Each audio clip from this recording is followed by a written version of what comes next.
So I was reading something the other day. I wrote it down. It was extremely interesting. It said, our lives will either serve as an example or as a warning. Our lives will either serve as an example or as a warning. And this quote actually hit home with me because I know in my own personal experience, the level of influence that I've had, I know that I've used it to kind of not necessarily have people on the proper course at times. And now I try to use my influence to, I guess, serve people or move people in the right direction or help people bring out the best within themselves or help people, just have a more enriched self-image or just, I guess, lead people on a prosperous or righteous path as opposed to just, indulging in pleasure and just saying like having a fuck it mentality. Because that definitely used to be my realm of influence back in the day. But our life will either serve as an example or serve as a warning. And man, when we really think about that, the two words that come to mind is honor and legacy. It's like we always talk about legacy, trying to leave a legacy out here, or we want to be like a top influencer or some type of celebrity, or we want to be a successful entrepreneur or whatever the case may be. But when we think about what we do on a day-to-day basis, or when we think about the advice that we actually give to people, when we think about the examples, which is the best advice that you can give to anyone, when we think about the personal example that we're actually setting on a day-to-day basis, it doesn't really align with the legacy that we envision of ourselves.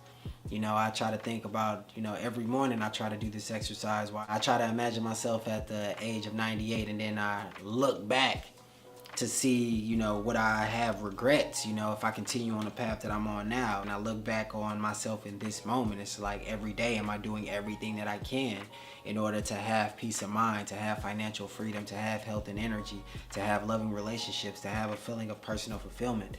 Am I doing everything that I can, or am I just idly wishing for it?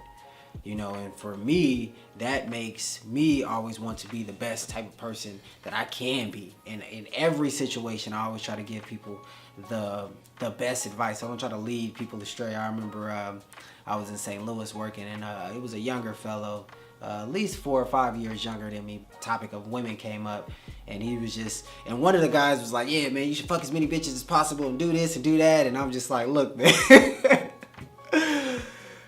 Although, I have indulged in that mindset and mentality many years ago, it's just like coming from that and, evolving.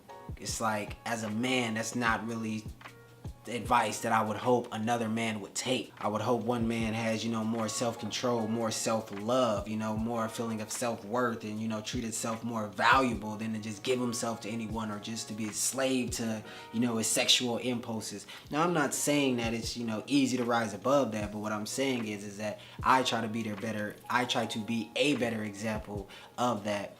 I know back in the past, I was just known for that. But then again, not wanting to be a warning, but wanting my life to be more of an example, I had to shift my mentality and shift what I actually demonstrated. So now what I'm known for and what people see me as and what I talk about and what I think and the information that I take in and what I do on a day-to-day basis completely is different than when my life was served as a warning. But now it's like living as the example. Like, yo, my life is en route to be amazing. It's amazing now, but my trajectory, I'm in upward motion, and it's definitely as a result of wanting to be an example instead of just continue to live as a warning. So you all be examples today, tomorrow, and forever. Have a prosperous week. Peace.